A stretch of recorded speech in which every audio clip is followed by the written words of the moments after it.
Om Shanti. Main तो आज हम रेसिपी का सेशन देंगे। सभी लोगों को ये दिलचस्पी रहती है कि हम यहाँ खा पी तो रहे हैं, 4 दिन तो अच्छे से खा पी लेंगे, मगर घर पर कैसे जाकर फॉलो करेंगे। तो उनके लिए ऊपर स्टोर के ऊपर रेसिपी बुक भी अवेलेबल है। पर फिलहाल हम लोग जो यहाँ पर बना रहे हैं, और डेली आप अपने रूटीन में कौन कौन सी ऐसी रेसिपियाँ है कि जिनका आप इस्तेमाल करेंगे और पके हुए भोजन की याद भी नहीं आएगी और वो स्वास्थ्यवर्धक भी होंगे। जैसे कि आज दोपहर को हमने आप लोगों को ग्रीन चटनी दी थी। तो ग्रीन चटनी एक अपने आप में परिपूर्ण आहार जिसको बोलेंगे, जिसमें पत्तियां भी है, नारियल भी है, तो एक पौष्टिक आहार जिसको बोलेंगे। और वो चीज ऐसी है कि हर रोज आप खाओगे ना तो उसके ऊब नहीं जाएंगे। बाकी तो कंटिन्यू एक ना एक चीज खाते खाते थोड़ा परेशान हो जाते हैं कि क्या ये एक ना एक खा पी रहे हैं। बस अपने हिसाब से इसमें फ्लेवर चेंज करते रहने हैं। जैसे आप नॉर्मल सी ग्रीन चटनी थी, पहले तो हम चटनियाँ बनाते थे तो एकदम तीखी वाली बनाते थे, स्पाइसी वाली, जैसे थोड़ा सा ही खा सकते हैं। और ये चटनी तो ऐसी है कि बाउल भर के भी आप खा लो, पेट भी भरा रहेगा और पावर भी अपना बना रहेगा, और स्वास्थ्यवर्धक भी है वो, और डिटॉक्स भी करता है, तो पूरा उसमें है।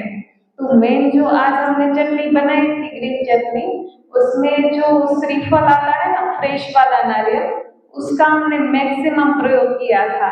आप चाहे तो उसकी जगह पर भिगोई हुई मूंगफली 12 या 24 घंटे के भिगो लो तो भी बढ़िया है, क्योंकि मूंगफली तो कच्ची खाने जैसी चीज ही नहीं है, उसको तो भिगो कर ही लेना है। आप देखना उसको भिगोएंगे ना तो उसके पानी में एकदम से लाल लाल होगा और बबल्स भी होंगे, इतना एसिड निकलता है। और हम ऐसे ही कच्चे खा लेते हैं और फिर बोलते हैं कि हार्ट की दिक्कत आ गई है, वेट बढ़ रहा है, पैरों में दर्द हो रहा है, तो वो हाईली एसिडिक है। तो वो है काजू बादाम, वो सारे ड्राई फ्रूट्स भी हम ऐसे ही खाना अच्छी बात नहीं है। आप देखना वो खा लेंगे ना तो सिर में एकदम गरम गरम सा होगा, अच्छा नहीं लगेगा। भूख के मारे खा तो लेते हैं स्नैक्स में, पर वो भी बढ़िया चीज नहीं है। उसकी जगह उसको भिगो कर खा लीजिए, एकदम अच्छा लगेगा, उल्टा आपको हेल्थ प्रदान करेगा। और तो ड्राई फ्रूट्स का हमारी लाइफ में इतना रोल भी नहीं है, ये तो हमने महत्व दे दिया है कि बादाम खाएंगे तो दिमाग तेज होगा।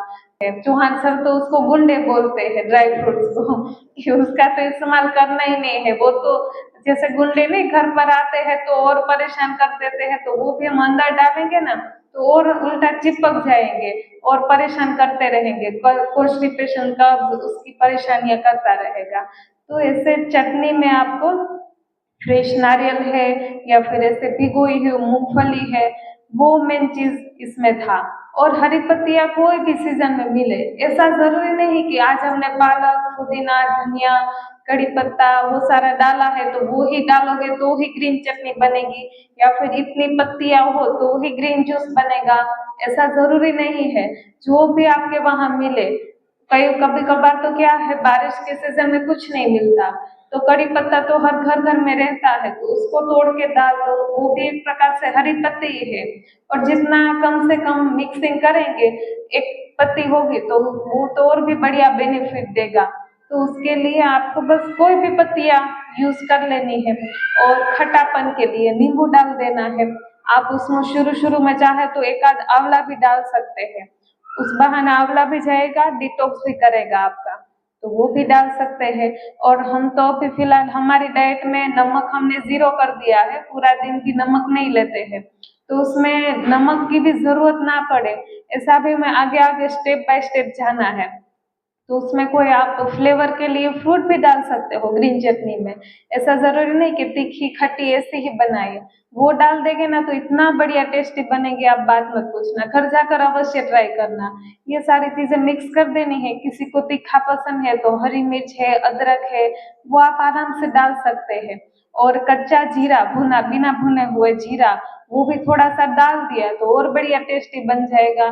तो बस दोपहर का मेरे कहना का मतलब है, दोपहर को बस ऐसा ही शेड्यूल रखना है, नो रेसिपीज। रेसिपी आपको हम रात को खिलाएंगे पिलाएंगे तो वो आप रात के टाइम इस्तेमाल करो, पूरा दिन जो भगवान ने दिया है उसके ऊपर रहे तो और भी बढ़िया बेनिफिट है। लोग अक्सर क्या करते हैं, रेसिपी बुक परचेज कर लेते हैं और सुबह से ही लग जाते हैं रेसिपियाँ बनाने में, तो उसमें टाइम भी जाता है। और चलो उससे अच्छा है कि जो पका हुआ ले रहे थे, तेल मसाले वाला ले रहे थे, उससे अच्छा है। पर उसको हमें लाइफस्टाइल आदत नहीं बना लेनी है। शुरू शुरू में हमें भी इतना वो नहीं था प्रैक्टिकली नॉलेज, तो पोहे वाले आइटम हम दोपहर को भी खा लेते थे, ऐसा मानते थे कि हम तो हेल्दी है ना, हमें कोई बीमारियां नहीं है, दोपहर को चलो खा लिया रेसिपी। पर इतना जो लाइटनेस फील होता है ना एनडीएस में, जैसे बीवी चौहान सर जी बोलते हैं, वैसे फीलिंग नहीं आती थी। वो पोहे भी एक प्रकार से अनाज ही हुआ, कच्चे पोहे बनाकर खा लिए और सुस्ती सी लगती थी, नींद आती थी। तो रेसिपियों से कम से दूर रहना है, और जितना उनसे दूर रहेंगे ना उतनी हमारी हीलिंग ज्यादा होगी। रेसिपी में हमें उलझना नहीं है। रात के टाइम भले आप बनाकर आराम से खा लो राजा जैसा भोजन, उसमें कोई मनाही नहीं है। तो ऐसे दोपहर को चटनी बना ली, और साथ में सीजन में जो भी फल अवेलेबल हो, फल खा लिया, सब्जियां खा ली। ऐसे आज जैसे आपको डेमो में नहीं था, काट कर दे दिया था। एक अंकल जी तो शिमला मिर्च ऐसे देखे और फिर रख दिया, उनको लगा कुछ इन लोगों को रेसिपी बनानी होगी तो ऐसे ही काट कर रखा है। उनको नहीं आइडिया था कि ये भी चटनी के साथ खा सकते हैं। कुछ भी खा लो, कच्चे में कोई मना नहीं है। तो ऐसे आराम से और इजीली ऐसा हम करेंगे ना तो हमें वो हार्ड नहीं लगेगा एमबीएस। कहाँ जहाँ कहीं भी चले गए, फ्रूट इजीली अवेलेबल हो जाता है, चटनी बना ली, चटनी कभी कभार ना हुई, जैसे फल सब्जियों से भी हम अपना गुजारा कर सके, इतना अपने आप को पावरफुल बनाना है। ऐसे मुंह भी नहीं लटकाना है कि अभी ये क्या संसार संन्यास पूरा आ गया है, संसार पूरा छोड़ दिया है, उसको भी हमें इंजॉय करना है। और जैसे जैसे हम प्रैक्टिकली डे बाय डे आगे बढ़ते जाएंगे ना, इतना आपको रिलैक्सेशन मिलेगा, बात ही मत पूछिए। जो आप हम बताते हैं कि रिलैक्स होगी, ये होगा वो होगा, आपको लगेगा कि चलो होता होगा, पर जब आप प्रैक्टिकली फील करेंगे ना तो इसको छोड़ ही नहीं पाएंगे। कोई कोई साधक आते हैं, शुरू शुरू में तो अच्छे से पकड़ लेते हैं, पूरा 3 महीने तो कंटिन्यू फॉलो अप ले लेते हैं, फिर बाद में ट्रेन पटरी से उतर जाती है, पर फिर से आते हैं कि नहीं चलो आपने जो कराया था ना उसमें कुछ तो वंडरफुल बात है, तो फिर से वो एडॉप्ट कर लेते हैं। और इसको भी हमें मेंटेन करके चलना है। ऐसा भी नहीं कि चलो किसी का वीडियो सुन लिया कि वो तो कच्चे के ऊपर है तो हम भी कच्चे के ऊपर चले जाए, ऐसा नहीं करना है। हमें अपनी सुननी है, अपने आप हमारा दिल दिमाग क्या कहता है, प्रैक्टिकली अनुभूतियाँ क्या कहती है, उस हिसाब से हम चलेंगे ना तो लाइफ टाइम आपसे कोई एमडीएस छुड़वा नहीं सकेंगे। शुरू शुरू में जिनको बीमारियां नहीं है, हेल्दी है, छोटी मोटी दिक्कतें है, तो रात को एक टाइम भोजन कर ले, और उसमें भी थोड़ा सा ध्यान रखे कि अनाज डाले है वो भी जीरो कर दे तो और भी बढ़िया है। अभी हम थोड़ा अभी तो टाइम नहीं मिल पाता है सेवाओं में से, पर आगे हम ऐसी भी रेसिपियाँ यूट्यूब पे अपलोड करेंगे कि ना उसमें तेल होगा, ना उसमें मसाले होंगे, कुछ नहीं होगा, अनाज दालें भी नहीं होगी, और ऐसी सब्जियां वंडरफुल, सूप है, सब्जी है, आप एक बाउल भर के खा लो, कुछ याद ही नहीं आएगा। और ये मीठा भी उन लोगों को लगेगा जो अच्छे से एनडीएस फॉलो कर सकेंगे, वरना दोपहर को भरपेट वो वाला भोजन ले लेते हैं और फिर रात को देंगे तो मुंह चढ़ाएंगे कि ये क्या दे दिया रूखा सूखा बिना तेल का। पर वो भी उसमें भी फिर वो नेचुरल स्वाद आने लगता है आपको। अभी तो शुरू शुरू में लगता है कि ऐसा फीका फीका लग रहा है, मेरे को भी पहले था कि अभी इतनी हद तक लाइफ चेंज करना मेरे लिए तो मुश्किल है। शुरू शुरू में तो एक टाइम अच्छे से खाते थे जो डेली रूटीन में था वो। हाँ, बाकी जब से इंटरेस्ट चालू किया ना तब से तो हमने दूध के आइटम है, चीनी है, वो तो सारा एकदम कंटिन्यू, आज 5 साल 5-6 साल हो गए हैं, कभी मुंह में डाला ही नहीं। हाँ, अनाज दाल एक टाइम चालू था, अभी फिलहाल वो भी बंद है, पर कभी ऐसा महसूस नहीं होता कि ये सारा बंद कर दिया है, वो सहज सहज हो जाता है। उसके लिए मेन जरूरी है एनडीएस हमें कंटिन्यू चालू रखना है और उसके बेनिफिट लेने हैं ना, तो तप सेवा सुमेरन, ये 3 पाई है एनडीएस की। ऐसा नहीं है कि भोजन परिवर्तन कर लिया और हमें सारी प्राप्ति हो गई। कभी कभार किसी का डाइट 100% होता है पर वो मेंटली एकदम डिस्टर्ब रहते हैं, उनको अच्छा नहीं लगता कि अभी इतनी हद तक कर रही है फिर भी क्यों इतना फर्क नहीं महसूस हो रहा है। तो उसका 2 पाई है ना वो फूट रही है, या तो उसकी लाइफ में सेवा का रोल नहीं है, या तो वो तप तप नहीं कर, तप तो कर रहे, सॉरी, डाइट तो फॉलो कर रहे हैं, पर सेवा और सुमिरन, मेडिटेशन, ध्यान, ये अभी सुमन दीदी ने बताया, वो सारा उसकी लाइफ में स्किप है। तो तीनों पहलू हमें साथ में लेकर चलेंगे ना। और चौथा पहलू ये है समर्पण भाव। कोई कोई अपना दिमाग चलाते हैं कि चलो डॉक्टर ने तो मेरे को मना किया है, ये मीठे फल नहीं खाने हैं, आप तो बता रहे कि डायबिटीज वाले भी गन्ने का जूस भी पी सकते हैं, तो ऐसे क्यों? ऐसे हम उलझनों में भी नहीं रहना है। फिर दो साइड हो जाएगा, इसमें करेंगे पर वो उतनी श्रद्धा विश्वास नहीं होगी ना, तो हम भी अंदर अंदर उलझते रहेंगे। तो ये एक प्रकार से शिव त्रिसूत्रीय साधना है, तो इसमें हमें डूब ही जाना है। जैसे बच्चा नहीं मम्मा के पास जाता है तो पूरा उसको ही समर्पित कर देता है कि मम्मा अभी आप ही मेरी पालना करो, जो करो आप मेरे लिए अच्छा ही करोगे। तो इंडिया से एक प्रकार से माँ की तरह ही है, वो इतनी अच्छी तरह से पालना देगी, आप बात ही मत पूछो। और इतनी गहरी अनुभूतियां होगी, जो हम स्पिरिचुअल क्लासेस सुनते हैं, सारा कुछ जानते हैं, नॉलेज में होता है, फिर भी हम प्रैक्टिकली उसको नहीं कर सकते इन्वॉल्व। जैसे काम क्रोध ऐसे विकार है, मानसिक विकार भी है, तो वो आ जाते हैं, हम उसके ऊपर कंट्रोल नहीं कर पाते हैं। हमें कभी कभार किसी के ऊपर गुस्सा आ जाता है, तो वो भी हम कंट्रोल नहीं कर पाते हैं। किसी के प्रति घृणा उत्पन्न हो जाती है, किसी ने हमारा बुरा किया हो तो हम वो सहन ही नहीं कर पाते हैं, अंदर ही अंदर जलते रहते हैं, उसके प्रति नेगेटिविटी फैलाते रहते हैं। कोई अगर हमारे सामने ऐसे व्यक्ति का नाम ले ना, तो भी हमें गुस्सा चढ़ जाता है। तो वो उस सभी से सहजता से कैसे दूर हट सके, तो ये जब हम प्रैक्टिकली अनुसरण में लाएंगे ना, तब ये हासिल होगा। और ये कोई 3 महीने का या फिर हफ्ते का कोई कोर्स भी नहीं है, ये एक प्रकार से जीवन शैली है। कोई का फोन आता है, कोई कोई साधक आते हैं कि आप ये भगाते हैं, ये दूर करते हैं, डायबिटीज भगाते हैं, कैंसर भी दूर हो जाता है। हम बोलते हैं कि नहीं, हम ये कोई चीजें दूर नहीं करते हैं, हम बस सिखाते हैं जीवन शैली, जीने की शैली, कि कैसे अपने को अपना खुद डॉक्टर बनकर अपने को हेल्दी रखना है। हमें किसी और की जरूरत ही क्यों पड़े? हम भगवान ने हमें जीवन दिया है, तो क्यों ना हम अपने हिसाब से हेल्दी रहे, हैप्पी रहे, हमें पूरे हक है। और सबसे प्राणियों में दिमाग वाला इंसान को भगवान ने बनाया है, पर आज बेचारा वही भटक गया है। जैसे गाय भैंस भेड़ बकरी है या फिर शेर भी देख लो, वो खुद अपना डिजाइन फूड है वो भोजन ले रहे हैं। और हम मनुष्य, लोग कहते हैं कि मनुष्य मिश्राहारी है ना, तो उसको नॉन वेज भी पच जाता है, पर ऐसा जरूरी नहीं है। आप देखना, जिनके लाइफ में ऐसे नॉन वेज जैसा व्यसन हो, गलत आहार हो, उनका ऑपरेशन या फिर ऐसी भयंकर बीमारी आई ना हो, ऐसा बन ही नहीं पाएगा। मैंने भी एनालिसिस किया, हमारे जो जान पहचान के थे जिनके लाइफ में ये सारी नॉन वेज आदि था, तो उसका ऑपरेशन हुआ या फिर उनकी इतनी करुणता से डेथ हुई, बात ही मत पूछो। तो ऐसे ऐसे जीवन हम जी रहे हैं जाने अनजाने में। आजकल तो डाइट प्लान भी ऐसे आते हैं कि ये क्या रेड मीट है, तो वो खाएंगे तो ताकत बनी रहेगी। तो सभी बेचारे उसमें उलझे हुए हैं, तो हमें उसमें उलझना नहीं है। जो श्रीमद् भगवत गीता में लिखा है, पत्रम पुष्पम फलम तोयम, ये जो आहार है ना, हम ग्रहण करेंगे ना, तो भगवान भी गारंटी लेते हैं कि आपको बीमारी नहीं आएगी। पर हमने उल्टा सुल्टा कर दिया, इसलिए फिर बीमारी का भोग बनना पड़ा है।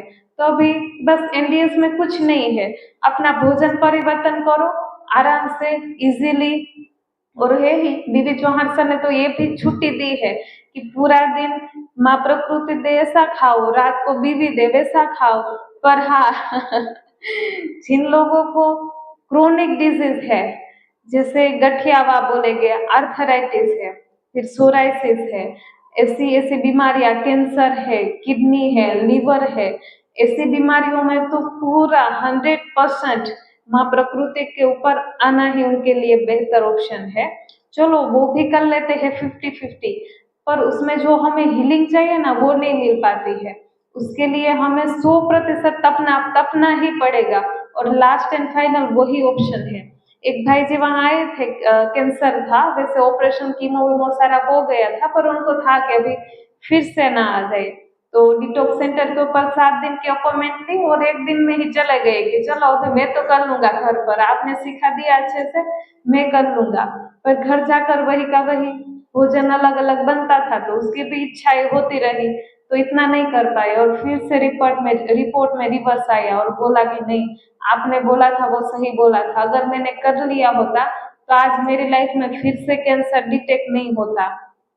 तो ऐसे उसमें हमें चांसेस लेने ही नहीं है। वैसे भी डॉक्टर जी बता देते हैं कि सोराइसिस है या फिर आर्थराइटिस है, उसकी कोई दवा नहीं है, और दवाई है तो वो लाइफ टाइम लेते रहो और बीमारियों को सप्रेस करते रहो। तो ऐसी लाइलाज बीमारियां भी इस भोजन परिवर्तन से संभव है। कितना इजी है, पर लोग मानते नहीं है कि चलो जब तक दवाइयों से काम चल जाए तो क्यों इस चक्करों में पड़े। अगर जिंदगी मिली है तो खाओ पियो मौज करो, उसमें क्या, अभी बार बार थोड़ा नहीं मिलेगा। पर उन लोगों की जब लास्ट एंड आ जाता है ना, तब बहुत खराब हालत हो जाती है, ना कोई हाथ पकड़ने वाला कोई नहीं होता, और पीड़ाएं भी इतनी होती है बात ही मत पूछिए। और एनडीएस भी एक इस प्रकार से है, एक माँ की तरह है। जैसे 4 स्टेज कैंसर है और उसका तो चलो मैक्सिमम 90% तो पूरा डेड एंड के ऊपर ही है, पर आप देखना इतनी पीड़ाएं होती है भयंकर, नर्क में भी ना मिले ऐसी पीड़ाएं वो असहनीय करते हैं। और दवाइयाँ खाते हैं, कुछ भोजन भी गले से नहीं उतरता है, तो ऐसी सिचुएशन में एनडीएस क्या करता है, उसको पीड़ा रहित मृत्यु प्रदान करता है, मुक्ति देता है एक प्रकार से। हमने तो देखा है कई बार, जिग्नेश भाई जी भी अपने अनुभव में बताते हैं। एक भाई जी आए थे पोरबंदर डिटॉक्स सेंटर के ऊपर, डॉक्टर ने बोल दिया कि भी 2-3 दिन के ही मेहमान है, अभी आप घर पर जितनी हो अपनी सेवाएं करो। तो फिलहाल वो एलोपैथी तो छोड़ दिया था और आयुर्वेदिक की दवाई ले रहे थे, और आयुर्वेदिक डॉक्टर ने भी बताया कि आप दवाइयाँ लो तो आपको ताकत की भी जरूरत है, इसलिए गाय भैंस का दूध खाओ, भोजन में भी मैक्सिमम घी का इस्तेमाल करो, देसी गाय का घी का इस्तेमाल करना है। पर वो बेचारे की फेफड़ों में कैंसर था, बोन मेरो टाइप कैंसर हो गया था, बोन में ब्लड ही नहीं पहुंच रहा था, तो वो बैठने के यहाँ बैठ भी नहीं पाते थे, ना खड़े हो पाते, इतनी पीड़ा है, पूरा शरीर पीड़ाओं से वो भरा हुआ था। तो वहां आए और 2 महीने अच्छे से किया, डिटॉक्सिफिकेशन काफी हुआ। एक बार तो एनिमा क्रिया किया तो बढ़िया से वर्म्स भी निकले, कीटाणु छोटे छोटे, वो सारे पूरा कमोड भर गया। उसकी वाइफ साथ में थी तो बता रही थी कि इतनी हद तक गंदगी निकली है। पर जो उनकी आयुष्य लिखा था तो उसमें तो कोई कुछ कर भी नहीं सकता। 10 दिन अच्छे से अंगूर के ऊपर भी रहे थे, पर फेफड़ों में पूरा फैल गया था ना, तो इस वजह से अटैक के कारण उनकी सहज मृत्यु हुई। देखिए, पीड़ा रहित मृत्यु हुई, हमारे सामने ही उनकी डेथ हुई, जैसे कोई बच्चा नहीं सो गया हो ऐसे हुई। बाकी तो 4 स्टेज कैंसर बारे में आपको तो ज्यादा आइडिया होगा कि काफी दर्दनाक, उनकी मौत भी इतनी आसानी से नहीं होती, बेड में सड़ जाते हैं ना, फिर बाद में जाकर उसकी मौत होती है। और मौत भी कैसे होती है, जैसे मूलाधार चक्र से वो पुटी निकल गई, यूरिन निकल गया, या फिर आंखें खुली रह गई, रौद्र स्वरूप आ जाता है। और इनकी तो डेथ हुई ना तो पूरा ये चमक रहा था, जैसे कोई तपस्वी योगी तपस्वी आत्मा की ना डेथ हुई हो, शरीर छोड़ा हो, तपस्या धाम में गए हो, तो ऐसे थे। और रात में डेथ हुई तो उसका अंतिम संस्कार भी नहीं करते हैं रात को, तो पूरा रात उनको उनके खेत में रखा था। और उनके फैमिली वालों ने फिर 2-4 दिन के बाद हमें कॉल किया कि इतना वो छोटे बच्चे की तरह और इतना तेज था चेहरे के ऊपर, 4th स्टेज कैंसर वाला था फिर भी, और बॉडी भी अच्छे से वो जल गई, उसमें जो प्रोसेस होती है वो भी अच्छे से हुई। बाकी उसमें भी काफी टाइम लगता है। तो मेरे कहने का मतलब है, कोई भी अपनाए, हेल्दी व्यक्ति हो, बीमार हो या ज्यादा बीमार व्यक्ति हो, ये सभी के लिए बेनिफिट करता है। ऐसा जरूरी नहीं कि चलो हम 100% सभी लोग फॉलो कर सके, पर जिनसे जितना हो उतना करे फॉलो। ऐसा नहीं है कि चलो नहीं हो पा रहा है तो छोड़ ही देना है पूरा, आधा हो तो आधा करो, बेनिफिट तो मिलेगा ही। 10% आप करेंगे तो 10% आपको लाभ अवश्य मिलेगा, बस छोड़ना नहीं है।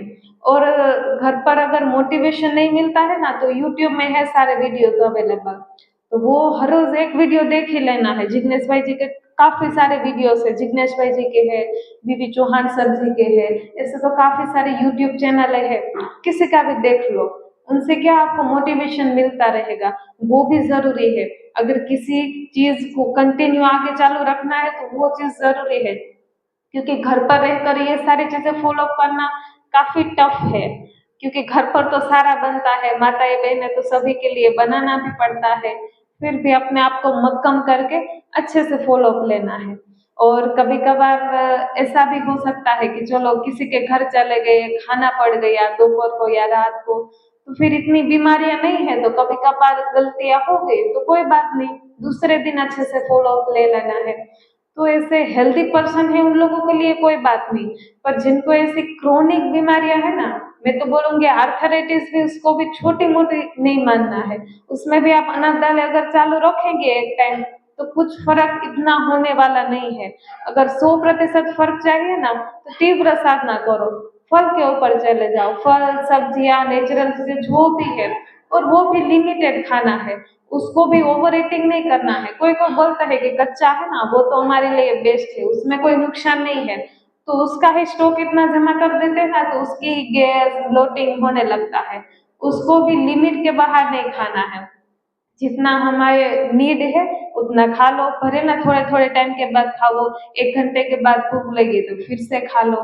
तो ऐसे अपनी लाइफस्टाइल को सेट करना है हमारे हिसाब से। हम तो चलो आपको डाइट प्लान दे दिया कि 12 बजे ग्रीन जूस लो, 1:30 बजे कच्चा खाओ, रात को भी अगर हो सके तो कच्चा भोजन लो शुरुआत के 3 महीने, और ना रह सको तो एक टाइम भोजन कर लो। और आपका शरीर आपको क्या कह रहा है, कई कई बार तो कुछ खाने पीने की इच्छा नहीं होगी, जब एनडीएस में आते हैं ना तो शरीर का शुद्धिकरण होता है, तो उन दौरान खाने पीने की कुछ इच्छा नहीं होती है, तो उन दौरान खाना ही नहीं है, उन दौरान शरीर को रेस्ट दे देना है। देखिए हमारा शरीर है ना कितनी सारी सूचनाएं देता है, और तकरीबन 45 या 40 डेज के अंदर हमारा ये पीरियड आता है कि नेचुरली हमें भूख नहीं लगती, 45 या 42 42 डेज के बाद। उन दौरान आप देखना 1 महीने के बाद थोड़ा सा कोई कोई दिन ऐसा लगता है कि आज कुछ खाने की इच्छा नहीं कर रही है, तो वो भी हमारे बॉडी का सिम्टम्स है कि उन दौरान आप उनको रेस्ट दो, पर हमने आज तक कभी अपने शरीर को रेस्ट नहीं दिया है। उपवास भी करते हैं तो उसमें भी सभी खाते हैं पका हुआ आलू का वो सारा भारी भोजन, और उल्टा फास्टिंग के दौरान तो खा पी लेते हैं। तो इसलिए अपने आप को जितना हो सके उतना गैप दो, तो मानसिक शांति भी मिलेगी, शरीर भी शुद्ध होगा, ढेर सारे फायदे हैं। तो ऐसे आज हमने एक ग्रीन चटनी बनाएगी, भाई जी अभी आ गए हैं तो शॉर्ट में मैं आपको रेसिपी का बता देती हूँ, जो हम रात को बनाने वाले हैं। तो उसमें हम भरवा टमाटर आज बनाएंगे। भरवा टमाटर भी एक ऐसी आइटम है, आधे से ज्यादा तो टमाटर हो गए, और उसमें स्टफिंग, टेस्टी भी इतना है, लाभकारी भी इतना है। हमारे वहाँ डिटॉक्स सेंटर पर छोटे बच्चे भी आते हैं ना तो 10-10 12-12 खा जाते हैं, पहले तो एक खा लेते हैं फिर दौड़ के आते हैं, मम्मा मम्मा वो रेड वाला दो, रेड वाला दो। तो ऐसे इतनी बड़ी आइटम बनती है, उसमें स्टफिंग की तो काफी सारी वेराइटियां है, वो बुक में भी आपको मिल जाएगी। और हमने सबसे हेल्दी वाला ऑप्शन चूज किया है उसमें, जैसे नारियल होता है ना फ्रेश वाला नारियल, वैसे तो उसमें तिल है मूंगफली है उसका पाउडर का वो स्टफिंग बनाते हैं, पर हमें वो वाला भी क्यों खाना है, उसकी जगह ये हेल्दी ऑप्शन है तो वो भी चूज कर सकते हैं। तो ये फ्रेश वाला श्रीफल नारियल है ना, उसको मिक्सी में पीस लेना है, उसमें स्वाद अनुसार अदरक हरी मिर्च की पेस्ट डाल देनी है, फिर हल्दी पाउडर है, धनिया जीरा पाउडर है, थोड़ा सा खजूर भी उसमें डाल दिया तो भी चलेगा, नींबू डाल देना है, अजवाइन डाल देनी है, तो ऐसा टेस्टी सा मसाला तैयार कर लेना है फ्रेश नारियल का। नारियल को कद्दूकस भी आप कर सकते हैं, तो और उसमें मैक्सिमम धनिया पत्तियां डाल दी, वो बना लेना है। फिर टमाटर को 2 हिस्से कर लेने हैं, अंदर से वो सारा पल्प निकाल कर वो भर देना है। वो आप खा लोगे ना रात को 10 15 20 बनाकर खा लो आराम से, कुछ आपको नुकसान भी नहीं होगा, सेटिस्फेक्शन फुल ही देगा। साथ में आज खजूर और इमली की चटनी है। और हाँ ये इमली है ना, उसको जिसको शरीर में अभी फिलहाल शुरू शुरू में दर्द है, आर्थराइटिस है, ऐसी प्रॉब्लम है, जैसे किसी को हार्ट में स्टंट डले है, तो वो इमली का भी अवॉइड करे। किसी किसी के घर में क्या करते हैं वो दाल बनाते हैं ना तो उसमें इमली डाल देते हैं, या फिर इमली का कई कई लोग गरम करके भी प्रयोग करते हैं, तो उसको गरम तो भूल कर भी नहीं करना है, और कच्चा भी इन लोगों को अवॉइड करे तो बेहतर है। जैसे आज टेस्ट के लिए खा लिया तो कोई बात नहीं, पर डेली रूटीन में उसकी जगह आप नींबू डाल दो खट्टापन के लिए, तो वो बेस्ट ऑप्शन है। तो इसे खजूर और इमली को भिगो देना है 5-6 घंटे के लिए। फिर उसको हाथ से अगर सॉफ्ट हो जाए तो उसका पल्प छन्नी से छान लेना है, और उसमें स्वाद अनुसार नमक है और धनिया जीरा पाउडर है, वो डाल देना है। तो वो भी एक चटनी फटाफट से इंस्टेंट तैयार हो जाती है। और फिर तीसरी चीज है, तिल के लड्डू बनाए हैं, कच्चे वाले लड्डू। आज तक तो हमने पकी हुई मिठाइयाँ वो दूध चीनी वो सारी खाई है, दिवाली में भी सभी ने खाई होगी, तो भी उस मिठाइयों से भी दूर रहना है। और आजकल तो बाजार में इतनी सारी मिलावटें आ रही है, हर न्यूज चैनल में आप देख लो, इतना केजी नकली खोया पकड़ा गया, ये नकली था, ये घी नकली था। तो नकली तो वैसे है ही, चलो वो नकली पकड़ा गया, पर वो अगर असली वाला घर की गाय का घी भी हो ना, तो वो भी हमारे लिए असली नहीं है। चलो उसमें काफी सारे गुण है, फायदे हैं, पर हमारे लिए वो है ही नहीं। तो उसकी जगह ये वाली आप रो विगन वाली आइटम बनाओ, 2-4 आइटम हम आपको हर रोज रात को देंगे, तो आपको आइडिया आ जाएगा। बाकी चैनल में है काफी सारी वेराइटी है, और एकदम आपको पता ही नहीं चलेगा कि इसमें कच्चा ही है सारा। आज जो लड्डू बने हैं उसमें तिल डाला है, फिर नारियल का बुरादा डाला है, और काजू बादाम थोड़े थोड़े डाले हैं, और फिर इलायची पाउडर थोड़ा सा टेस्ट के लिए डाला है। इसमें हमने आज गुड़ इस्तेमाल किया है, पर आप अपनी डेली रूटीन में गुड़ को भी जीरो रखो तो बढ़िया है, क्योंकि आजकल गुड़ में भी, गुड़ के नाम पे भी वो सारा धोखा ही मिल रहा है। उसकी जगह है आप खजूर का प्रयोग करो, खजूर के पाउडर भी आते हैं, खजूर का सिरप भी आता है, या फिर नेचुरली खजूर का भी प्रयोग कर लिया, तो वो बेस्ट ऑप्शन है। हमें जूस वैसा ही करना है जो हेल्दी हो, बढ़िया हो हमारे लिए। तो वो मीठापन के लिए डाल दिया है, और बस उसको मिक्सी में क्रश कर लिया, और अच्छे से नेचुरल ऑयल छूटता है तिल में से, तिल काजू बादाम मूंगफली उन सभी चीजों में से, तो वो बाइंडिंग अपने आप ही आ जाएगा। तो वो लड्डू बनाए हुए हैं, और मखाना की सब्जी, आपके वहाँ पंजाब में मखाना है, पनीर है, वो ज्यादा प्रयोग में लाते हैं, तो आज हम कच्ची वाली सब्जी बनाएंगे। मखाने को बस हल्का सा पानी में वॉश कर लेना है, और उसमें मेन टमाटर की ग्रेवी डाली है, वो भी कच्ची वाली, किसी को भी पकाया नहीं है। तो मटर डाले, ये ग्रेवी बनाकर डाल दी, और हाँ उसमें काजू है ना 5-6 घंटे भिगो कर रखे हैं, तो उसकी भी पेस्ट डाल दी है क्रश करके, और जो भी मसालों की जरूरत पड़े वो डाल दिया है। तो ऐसे आप अपने हिसाब से भी कई सारी रेसिपी इन्वेंट कर सकते हैं, उसमें कुछ वो नहीं है, हार्ड नहीं है। तो ऐसे बस इजीली अपने लाइफ को जीना है, ऐसे रूल्स भी नहीं जाना है कि ऐसी रेसिपियां हम थोड़ी ना बना पाएंगे, जो नेचुरली आपको मिले वो खा लेना है। जिग्नेश भाई जी ने कभी पहले रेसिपी का प्रयोग नहीं किया था, क्योंकि किसी को आता ही नहीं था। फिर वो तो कृष्णा दीदी ने धीरे धीरे सीखे, और फिर ये सारा एडोप्ट किया, और अभी ये सारी रेसिपियां सिखा रहे हैं। भाई जी तो पूरा दिन, जैसे केला ले लिया 1-2 दर्जन, नारियल पानी ले लिया, तो उससे ही अपना पेट आराम से भर लेते थे। तो ऐसा जरूर नहीं कि रेसिपियां होगी तो ही हम एमबीएस कर पाएंगे। रेसिपियां तो बस ये पके हुए भोजन की आदत छुड़वाने के लिए शुरू शुरू में प्रयोग करवाते हैं, बाकी उसका इतना रोल नहीं है। मेन एमबीएस को लोगों ने आजकल क्या समझ रहे हैं, उसमें तो रेसिपियां बहुत अच्छी अच्छी खिलाते हैं, खाने पीने में ही एनडीएस को ले रहे हैं, पर एनडीएस तो एक जीवन शैली है, शरीर का शुद्धिकरण करना है। तो मेन तो हमें यही फोकस रखना है कि अपने आप को शुद्ध करना है, तन मन सारा कुछ। और ये पेट में से वेस्ट खाली होगा, भोजन भी हमारा रियल वाला जाएगा ना, तो ये भी अपने आप शांत हो जाएगा। उसको भी करने के लिए अलग से कुछ नहीं करना पड़ेगा, सभी पहलू अपने आप ही ठीक होने लगेंगे। तो उस प्रकार से है ये भोजन प्रथा। ओके, ओम शांति।